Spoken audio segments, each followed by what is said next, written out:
ኢትዮጵያ በአትሌቲክሱ ዘርፍ በምትሳተፍባቸው ዓለም አቀፍና አህጉር አቀፍ ውድድሮች የሴቶች ሚና ከፊት የሚቀመጥ ነው። በኦሎምፒክ ከተመዘገቡ 24 ወርቆች ውስጥ 10 የተመዘገቡት በጀግና እንስት አትሌቶች ነው። የሯጮች ምድር የሆነች ኢትዮጵያ በዓለም አትሌቲክስ ሻምፒዮና 35 የወርቅ ሜዳሊያዎችን ስታገኝ የሴቶች ሚና ከፍተኛ ነው። በዚህ መድረክ ጥሩነሽ ዲባባ ከፓሪስ እስከ ሞስኮ 5 የወርቅ ሜዳሊያዎችን በማሸነፍ የሚስተካከላት የለም። ከደራርቱ እስከ አልማዝ፣ ከፋጡማ ሮባ እስከ መሰረት ደፋር፣ ከጌጤ ዋሜ እስከ ለተሰንበት ግደይ፣ ከትኪ ገላና እስከ ጉዳፍ ጸገይና ሌሎችም ብርቅዬ የኢትዮጵያ ሴት ሯጮች ስለ ሰንደቅ ዓላማ ተፋልመውም አሸንፈዋል። እያሸነፉም ሀገርን፣ ሕዝብን ጮቤ ያስረግጠዋል። እሷ ችግርና የሴትነት ፈተናዎቿ ሳይበግሯት በዓለም አደባባይ ሀገሯን አኩርታለች። እሷ በስፖርት ተወዳድራ ታሸንፋለች። በቤት ውስጥ ኃላፊነቷን ትወጣለች።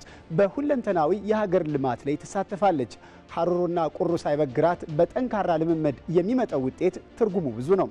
በኢትዮጵያ ሩጫን ባህል ለማድረግ እየሰራ የሚገኘው ታላቁ ሩጫ በኢትዮጵያ በየዓመቱ የሚያዘጋጃቸው የሴቶች 5 ኪሎ ሜትር ቅድሚያ ለሴቶች ውድድርም ለአትሌቶች ከፈጠረው እድል በተጨማሪም ሴቶች ብቻ በየዓመቱ የሚገናኙበት መድረክ እንደመሆኑ መጠን በናፍቆት የሚጠበቅ ነው።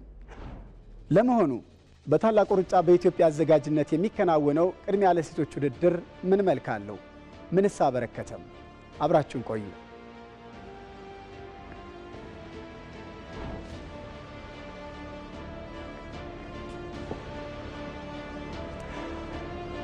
የቅድሚያ ለሴቶች የ5 ኪሎ ሜትር የታሪክ መዝገብ ሲገለጥ 22 ዓመታትን ወደ ኋላ ይወስደናል። አሁን እንዲህ በየዓመቱ በደማቅ ሁኔታ እንዲካሄድ ያስቻለን አንድ ሁኔታ ማስታወስ ወደድን። አንዲት ጠንካራ አይበገሬ ትጉ ወጣት አትሌት የሴትነት ፈተናዎቿን ድል በድል እያደረገች የበኩሮቿን ፈለግ ተከትላ ሀገሯን በዓለም አደባባይ ልታኮራ ቀን ከሌት ልምምድ ላይ ነበረች።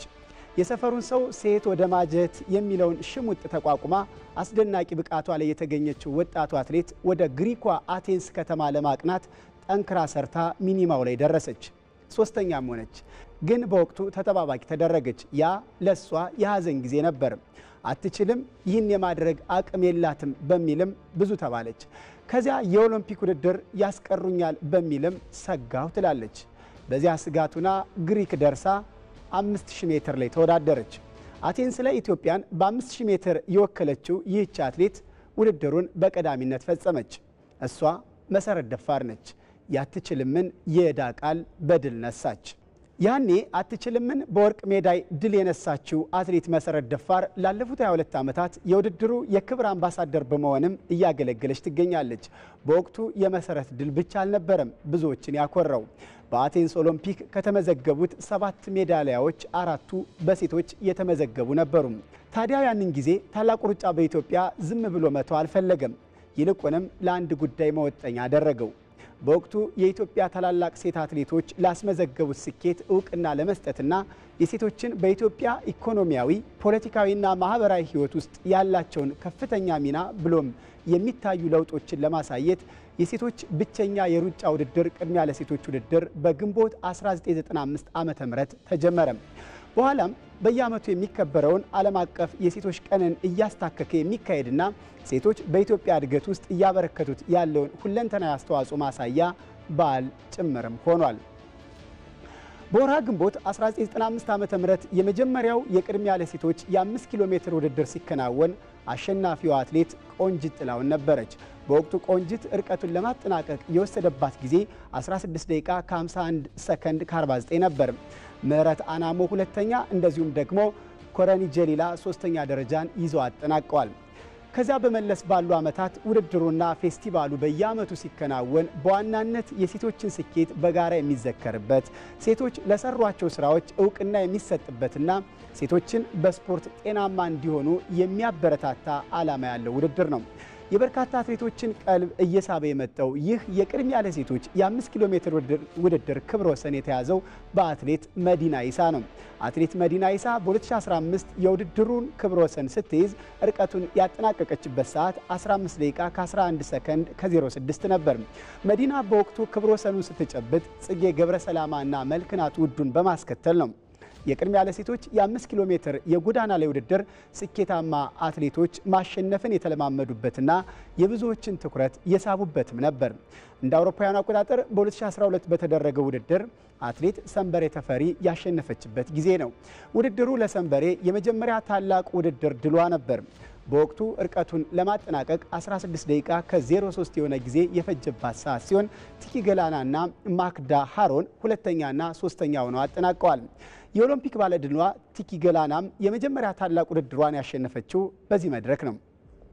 እንደ አውሮፓውያኑ አቆጣጠር በ2008 የተደረገውን የ5 ኪሎ ሜትር የሴቶች ውድድር ቲኪ ገላና ስታሸንፍ 16 ደቂቃ ከ02 የሆነ ጊዜ ፈጅቶባታል። አማኔ ጎዳና ሁለተኛ እንዲሁም ብዙነሽ ኡርጌሳ ሶስተኛ ሆነው ነበር ፉክክሩን በበላይነት ያጠናቀቁት። ባለፈው ዓመት በተደረገው ውድድር ጉተኔ ሻንቆ፣ ብርነሽ ደሴና መቅደስ ሽመልስ ከ1 እስከ 3 ያለውን ደረጃ ይዘው ማጠናቀቃቸው አይዘነጋም። አትሌት ሰንበሬ ተፈሪ ውድድሩን ለ3 ተከታታይ ጊዜያት በማሸነፍ የውድድሩ ስኬታማና ባለልዩ ታሪክ ባለቤት ነች። ከውድድሩ ባሻገር በየዓመቱ ለሌሎች ተምሳሌት ለሚሆኑ ሴቶች እውቅናም ይሰጣል። ዘንድሮም ከ20 በላይ ሴቶች በተምሳሌትነት ውድድሩ ላይ ይሳተፋሉ። ዘንድሮ እውቅና ከሚሰጣቸው 20 ተምሳሌቶች ውስጥ የኢትዮጵያ ብሮድካስቲንግ ኮርፖሬሽን ሰራተኛ የሆነችው ጋዜጠኛ ኑራ ኢማም ትገኝበታለች። ጋዜጠኛ ኑራ ኢማም ለሴቶች እጅግ አስቸጋሪ የሆነውን የስፖርት ጋዜጠኝነትን ተቀላቅላ ላለፉት 17 ዓመታት ሰርታለች። በ17 ዓመታት ቆይታዋ በርካታ አስቸጋሪ የሚባሉ ፈተናዎች ቢገጥሟትም ለሴቶች ከባዱ ዘርፍ ላይ በስኬት ጸንታ ቆይታለች። ኑራ አሁን ላይ በኢትዮጵያ ብሮድካስቲንግ ኮርፖሬሽን ውስጥ በኤፍኤም አዲስ 97.1 እየሰራች ትገኛለች። ከኢቢሲ በፊት ደግሞ በድሬቲዩ፣ በቃና ቲቪ እና በሪጎሪ ፕሮግራሞች ቆይታለች። በ22ኛው የቅድሚያ ለሴቶች ውድድር ተምሳሌት ሴት በሚልም እውቅና ይሰጣታል።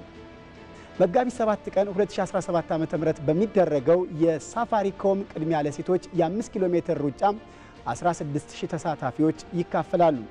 ከ200 በላይ አትሌቶች ጠንካራ ፉክክርም ያደርጋሉ ተብሎ ይጠበቃል። እነዚህም ከክለብ፣ ከማሰልጠኛ ማዕከላት፣ ከማኔጀርና በግል ከሚሳተፉ የተውጣጡ ናቸው። ከ25 በላይ ክለቦችና ማሰልጠኛ ማዕከላት አትሌቶቻቸውን በውድድሩ ላይ ያሳትፋሉ። መሪ ቃሉ ሁሉም መብቶች ለሁሉም ሴቶች ይሰኛል። ይህ መልእክት የዘንድሮ ማርች 8 ዓለም አቀፋዊ መልእክት ነው። በተጨማሪም ታላቁ ሩጫ በኢትዮጵያ ከብሔራዊ መታወቂያ ጋር በመተባበር የግንዛቤ ማስጨበጫ ስራዎችም ይሰሩበታል። ለዚህም መታወቅ መብትሽ ነው በሚል ፈትለ ነገር ከ16000 ሴቶች ጋር የግንዛቤ ማስጨበጫ ስራዎችም እየተሰሩ ነው። በዘንድሮ ውድድር በልዩ ልዩ ዓለም አቀፍ ውድድሮች ላይ ውጤታማ የሆኑ አትሌቶች ይሳተፋሉ።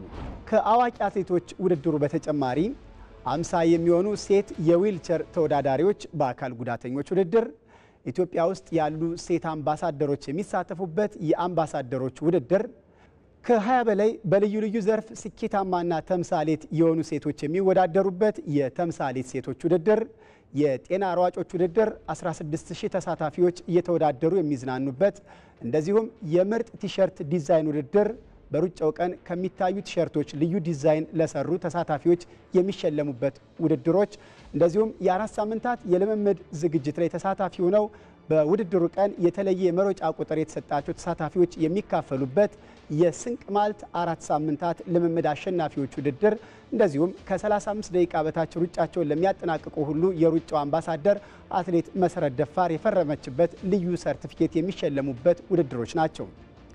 ለቅድሚያ ለሴቶች 5 ኪሎ ሜትር ውድድር ጥንስስ መሰረት እንደሆነች የሚነገርላትና የውድድሩ አምባሳደር መሰረት ደፋር በቤት ውስጥና እንደዚሁም በውጭ ባደረገቻቸው አስደናቂ ድሎች በዓለም መድረክ ላይ ትልቅ ታዋቂነትን ያተረፈችና የተለያዩ ድሎችና ሪከርዶች ባለቤት ስትሆን በሴቶች የረጅም ርቀት ሩጫ ታሪክ ውጤታማ ከሆኑ አትሌቶች አንዷ ነች። የቅድሚያ ለሴቶች 5 ኪሎ ሜትር አምባሳደር የሆነችው መሰረት ደፋር ውጤታማ መሆን የጀመረችው እንደ አውሮፓውያኑ አቆጣጠር በ2002 በኪንግስተን በተካሄደው የዓለም ከ20 ዓመት በታች ሻምፒዮና በ3000 ሜትርና 5000 ሜትር ወርቅ በማሸነፍ ነበር። መሰረት ደፋር በዓለም አትሌቲክስ የቤት ውስጥ ሻምፒዮና ላይ ያሳየችው የበላይነት አይረሴ ነው። በሴቶች 3000 ሜትር 4 ወርቅ፣ 2 ብርና 1 ነሐስ በድምሩ 7 ሜዳሊያዎችን ሰብስባለች። አስደናቂ ስኬቶቿ በአራት ተከታታይ የፍጻሜ ውድድሮች በሞስኮ 2006 ላይ እንደ አውሮፓውያን አቆጣጠር፣ በቫሌንሺያ 2008 ላይ እንደ አውሮፓውያን አቆጣጠር እንደዚሁም በዶሃ በ2010 እንደ አውሮፓውያን አቆጣጠር በማሸነፍ በቤት ውስጥ ውድድር ልዩ ብቃቷን አሳይታለች። የኢትዮጵያ አትሌቲክስ ፌዴሬሽን ምክትል ፕሬዝዳንት የሆነችው መሰረት ደፋር ልክ እንደተለመደው ዘንድሮም ውድድሩን አስጀማሪ ነች።